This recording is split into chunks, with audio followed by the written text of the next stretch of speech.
ಚಲಿಸುತ್ತಿದ್ದ ಸಾರಿಗೆ ಬಸ್ನಲ್ಲೇ ಯುವತಿ ವಿಚಾರಕ್ಕೆ ಹಲ್ಲೆ, ಚಾಲಕನ ನಿರ್ಲಕ್ಷ್ಯಕ್ಕೆ 2 ಜೀವ ಬಲಿ. ಸಾಹಸ ಸಿಂಹ ಡಾಕ್ಟರ್ ವಿಷ್ಣುವರ್ಧನ್ ಅವರ 16ನೇ ವರ್ಷದ ಪುಣ್ಯ ಸ್ಮರಣೆ. ಎಲ್ಲದರ ಸಂಕ್ಷಿಪ್ತ ವರದಿಯನ್ನು ನೋಡ್ತಾ ಹೋಗೋಣ. ಕರ್ನಾಟಕ ಟಾಪ್ 20ಯಲ್ಲಿ ವೈಕುಂಠ ಏಕಾದಶಿ ಹಿನ್ನೆಲೆ ಬೆಂಗಳೂರಿನ ಪ್ರಸಿದ್ಧ ಇಸ್ಕಾನ್ ಟೆಂಪಲ್ಗೆ ಭಕ್ತರ ದಂಡು ಹರಿದು ಬಂದಿದೆ. ರಾಜಾಜಿನಗರದ ಇಸ್ಕಾನ್ ದೇವಸ್ಥಾನದಲ್ಲಿರುವ ಶ್ರೀನಿವಾಸ ಗೋವಿಂದರಿಗೆ ವಿಶೇಷ ಅಭಿಷೇಕ ಮತ್ತು ಪೂಜೆಗಳು ನೆರವೇರಿತು.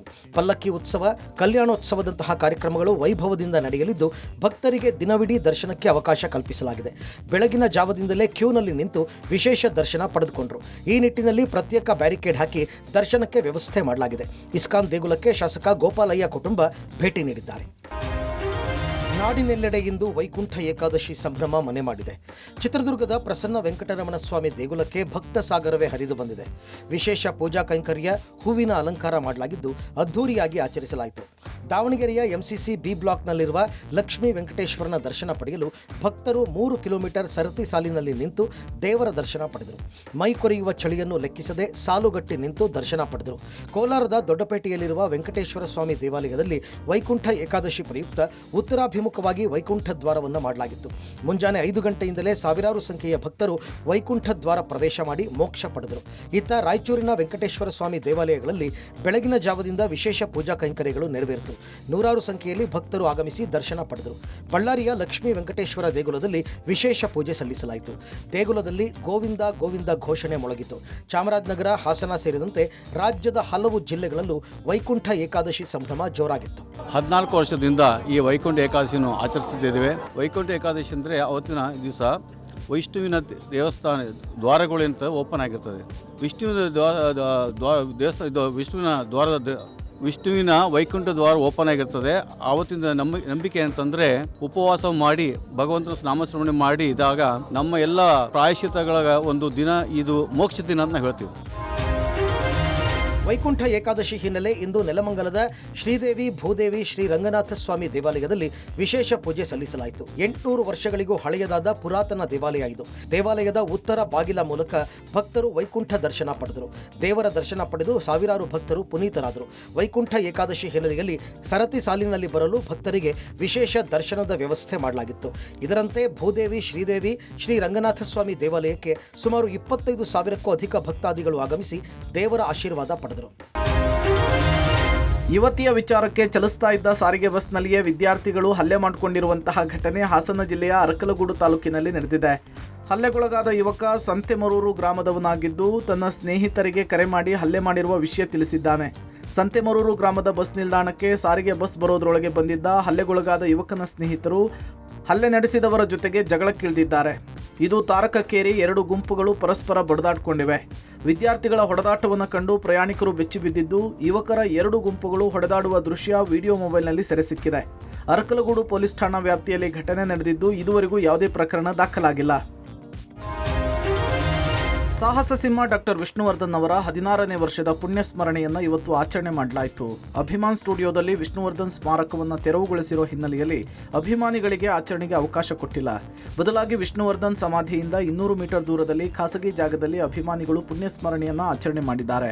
ತಾತ್ಕಾಲಿಕ ಮಂಟಪವನ್ನು ನಿರ್ಮಿಸಿ ವಿಷ್ಣುವರ್ಧನ್ ಭಾವಚಿತ್ರವಿಟ್ಟು ಅಭಿಮಾನಿಗಳು ಪೂಜೆ ಸಲ್ಲಿಕೆ ಮಾಡಿದರು. ಪುಣ್ಯ ಸ್ಮರಣೆಯ ಅಂಗವಾಗಿ ಅಭಿಮಾನಿಗಳು ಅನ್ನದಾನ ಹಾಗೂ ರಕ್ತದಾನ ಶಿಬಿರವನ್ನು ಹಮ್ಮಿಕೊಂಡಿದ್ದು ವಿಷ್ಣುವರ್ಧನ್ ಸ್ಮಾರಕ ಆಗದಿರುವ ಬಗ್ಗೆ ಅಭಿಮಾನಿಗಳು ಬೇಸರ ವ್ಯಕ್ತಪಡಿಸಿದ್ರು. ಸೆಲೆಬ್ರೇಟ್ ಮಾಡ್ತಾ ಇದೀವಿ ಅಷ್ಟೇ ಮೇಲ್ನೋಟಕ್ಕೆ, ಅದರ ಒಳಗಡೆ ನಮ್ಗೆ ಎಷ್ಟು ನೋವಿದೆ, ನಮ್ಗೆ ಎಷ್ಟು ಮನಸ್ಸಿಗೆ ಹಿಂಸೆ ಆಗ್ತಾ ಇದೆ ಅಂತ ಅದು ಅಭಿಮಾನಿಗಳಿಗೆ ಮಾತ್ರ ಗೊತ್ತು. ಅದನ್ನ ಹೇಳ್ಕೊಳ್ಳೋದಕ್ಕಾಗಲ್ಲ. ಯಾಕಂತಂದ್ರೆ ಅವ್ರಿಗೆ ಸಿಗ್ಬೇಕಾಗಿರೋದು ಇಲ್ಲಿವರೆಗೂ ಯಾವುದೂ ಸಿಕ್ಕಿಲ್ಲ ಅನ್ನೋದು ನಿಮ್ಗಳಿಗೂ ಗೊತ್ತಿದೆ, ಪ್ರತಿಯೊಬ್ಬರಿಗೂ ಗೊತ್ತಿರೋ ವಿಷಯನೇ ಅಲ್ವಾ. ಆದ್ರೂ ಏನಂತಂದ್ರೆ ತಪ್ಪಿಸ್ತಾರನೆ ಮಾಡ್ಲೇಬೇಕಲ್ವಾ. ಅವ್ರದ್ದು ಪ್ರತಿಯೊಂದು ಕಾರ್ಯಕ್ರಮನೂ ನಾವು ಏನೇ ತಲೆ ಮೇಲೆ ತಲೆ ಬಿದ್ರು ಅದನ್ನ ತಪ್ಪಿಸಲ್ಲ. ಕರ್ನಾಟಕ ರತ್ನಕ್ಕಿಂತ ಪುಣ್ಯ ಭೂಮಿನೇ ನಮ್ಮ ಮುಖ್ಯವಾಗಿ ಬೇಕಾಗಿದ್ದದ್ದು.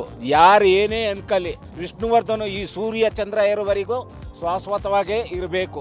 ತುಂಬ ನೋವಾಗುತ್ತೆ ಸರ್. ಒಬ್ಬ ತಂದೆ ತಾಯಿ ಸಮಾಧಿ ಹೊಡೆಯಬಾರ್ದ್ರೆ ಹೆಂಗಾಗುತ್ತೆ ಸರ್ ಮನುಷ್ಯನಿಗೆ? ನಮ್ಮ ತಂದೆ ಆಗಲಿ ಇನ್ನೊಬ್ಬರು ಆಗಲಿ ತುಂಬ ನೋವಾಗುತ್ತೆ ಸರ್. ಈ ರಾಜಕೀಯವ್ರು ಈ ಥರ ಮಾಡಿದಾರಲ್ಲ ಸರ್, ಅವ್ರಿಗೆ ಮನುಷ್ಯತ್ವನೇ ಇಲ್ವಾ ಸರ್? ತುಂಬ ಅಳು ಬರುತ್ತೆ ಸರ್ ಅಲ್ಲಿ ಹೋದ್ರೆ. ಯಾಕೆ ಸರ್ ಈ ಥರ ಇದು ಮಾಡ್ತಾವ್ರೆ ನಮ್ಮ ದಾದನಿಗೆ? ಕರ್ನಾಟಕ ರತ್ನ ಕೊಟ್ಟಿದ್ದು ಸಂತೋಷನೇ, ಬಟ್ ನಮ್ಗೆ ಆ ಪುಣ್ಯ ಭೂಮಿ ನಮಗೆ ಬೇಕು ಸರ್. ಬಾಂಗ್ಲಾದೇಶದ ಮೊದಲ ಮಹಿಳಾ ಪ್ರಧಾನಿ ಮತ್ತು ಬಾಂಗ್ಲಾದೇಶದ ನ್ಯಾಷನಲಿಸ್ಟ್ ಪಾರ್ಟಿ ಅಧ್ಯಕ್ಷೆ ಬೇಗಂ ಖಾಲಿದಾ ಜಿಯಾ ನಿಧನ ಹೊಂದಿದ್ದಾರೆ. ಅವರಿಗೆ 80 ವರ್ಷ ವಯಸ್ಸಾಗಿದ್ದು ದೀರ್ಘಕಾಲದ ಅನಾರೋಗ್ಯದಿಂದ ಬಳಲ್ತಾ ಇದ್ರು. ಅವರು ಢಾಕಾದ ಎವರ್ಕೇರ್ ಆಸ್ಪತ್ರೆಯಲ್ಲಿ ಚಿಕಿತ್ಸೆಯನ್ನು ಪಡಿತಾ ಇದ್ರು. ಖಾಲಿದಾ ಜಿಯಾ ಅವರು ಬಾಂಗ್ಲಾದೇಶದ ಆಧುನಿಕ ರಾಜಕಾರಣದಲ್ಲಿ ಅಚ್ಚಳಿಯದ ಛಾಪು ಮೂಡಿಸಿದ ನಾಯಕಿ. ಅವರ ನಿಧನದಿಂದ ಬಾಂಗ್ಲಾದೇಶದ ರಾಜಕೀಯದಲ್ಲಿ ಒಂದು ಯುಗದ ಅಂತ್ಯವಾಗಿದೆ. ಅವರ ಪ್ರತಿಸ್ಪರ್ಧಿ ಶೇಖ್ ಹಸೀನಾ ಅವರೊಂದಿಗಿನ ದಶಕಗಳ ರಾಜಕೀಯ ಸ್ಪರ್ಧೆ ಬಾಂಗ್ಲಾದೇಶದ ಇತಿಹಾಸವನ್ನೇ ರೂಪಿಸಿತ್ತು. ಈ ಇಬ್ಬರು ನಾಯಕಿಯರನ್ನ ಬ್ಯಾಟಲಿಂಗ್ ಬೇಗಮ್ಸ್ ಅಂಥೇಳಿ ಕರೆಯಲಾಗ್ತಿತ್ತು. 1991ರಲ್ಲಿ ಬಾಂಗ್ಲಾದೇಶದ ಮೊದಲ ಮಹಿಳಾ ಪ್ರಧಾನಿಯಾಗಿ ಆಯ್ಕೆಯಾಗಿದ್ರು. 1991ರಿಂದ 1996 ಮತ್ತು 2001ರಿಂದ 2006ರ ಅವಧಿಯಲ್ಲಿ 2 ಬಾರಿ ಪ್ರಧಾನಿಯಾಗಿ ಸೇವೆ ಸಲ್ಲಿಸಿದರು. ಅವರ ಆಡಳಿತದಲ್ಲಿ ಖಾಸಗಿ ಉದ್ಯಮಗಳನ್ನು ಉತ್ತೇಜಿಸಿ ಅಮೆರಿಕ, ಚೀನಾ ಮತ್ತು ಅರಬ್ ದೇಶಗಳೊಂದಿಗೆ ಸಂಬಂಧವನ್ನು ಬಲಪಡಿಸಿದರು. ಖಾಲಿದಾ ಜಿಯಾ ನಿಧನಕ್ಕೆ ಪ್ರಧಾನಿ ಮೋದಿ ಸಂತಾಪವನ್ನು ಸೂಚಿಸಿದ್ದಾರೆ. ಬಸ್ ಡಿಕ್ಕಿ ಹೊಡೆದ ಪರಿಣಾಮ 4 ಸಾವನ್ನಪ್ಪಿದ್ದು 9 ಮಂದಿ ಗಾಯಗೊಂಡಿರುವ ಘಟನೆ ಮುಂಬೈನ ಭಾಂಡಪ್ನಲ್ಲಿ ನಡೆದಿದೆ. ಗಾಯಗೊಂಡವರನ್ನು ಆಸ್ಪತ್ರೆಗೆ ದಾಖಲಿಸಲಾಗಿದೆ. ಬೃಹನ್ ಮುಂಬೈ ವಿದ್ಯುತ್ ಸರಬರಾಜು ಮತ್ತು ಸಾರಿಗೆಯ ಬಸ್ ದೇಶದ ಅತಿದೊಡ್ಡ ಸಾರ್ವಜನಿಕ ಸಂಚಾರಿ ಬಸ್ ಆಗಿದೆ. ಪಾದಚಾರಿಗಳಿಗೆ ಡಿಕ್ಕಿ ಹೊಡೆಯುವ ಮೊದಲು ಬಸ್ ನಿಯಂತ್ರಣ ಕಳೆದುಕೊಂಡಿತ್ತು ಅಂತ ಮುಂಬೈ ಪೊಲೀಸರು ತಿಳಿಸಿದ್ದಾರೆ.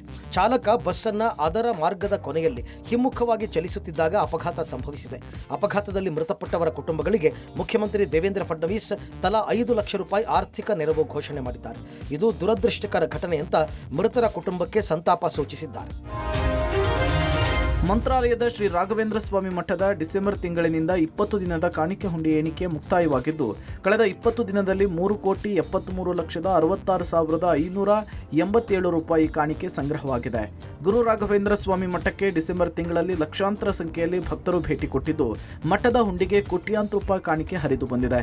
ಸಂಗ್ರಹವಾದ ಕಾಣಿಕೆಯಲ್ಲಿ 3,61,69,247 ರೂಪಾಯಿ ಕರೆನ್ಸಿ ನೋಟುಗಳು, 10,97,340 ರೂಪಾಯಿ ನಾಣ್ಯಗಳು ಸಂಗ್ರಹವಾಗಿದೆ. 87 ಗ್ರಾಂ ಚಿನ್ನ, 910 ಗ್ರಾಂ ಬೆಳ್ಳಿಯ ಕಾಣಿಕೆ ರೂಪದಲ್ಲಿ ಭಕ್ತರು ಕೊಟ್ಟಿದ್ದಾರೆ. ಮಂತ್ರಾಲಯದಲ್ಲಿ ರಾಯರ ಮಠದಲ್ಲಿ ನಡೆಸಲಾದ ಹುಂಡಿ ಎಣಿಕೆಯ ಕಾರ್ಯ ಮುಕ್ತಾಯವಾಗಿದ್ದು, ಎಣಿಕೆಯ ಕಾರ್ಯದಲ್ಲಿ ಮಠದ 100 ಸಿಬ್ಬಂದಿ, ಭಜನಾ ಮಂಡಳಿ, ಕರಸೇವಕರು ಕೂಡ ಭಾಗಿಯಾಗಿದ್ರು. ಜನವಸತಿ ಪ್ರದೇಶದ ಬಳಿ ನಿಯಮಗಳನ್ನ ಗಾಳಿಗೆ ತೂರಿ ಕನ್ಸ್ಟ್ರಕ್ಷನ್ ಕಂಪನಿ ಕಾರ್ಯಾಚರಣೆ ಮಾಡಲಾಗ್ತಿದೆ. ಈ ಬಗ್ಗೆ ಕರ್ನಾಟಕ ಹೈಕೋರ್ಟ್ನಿಂದ ಮಂಗಳೂರಿನ ಮುಗ್ರೋಡಿ ಕನ್ಸ್ಟ್ರಕ್ಷನ್ಸ್ಗೆ ನೋಟಿಸ್ ಜಾರಿ ಮಾಡಲಾಗಿದೆ.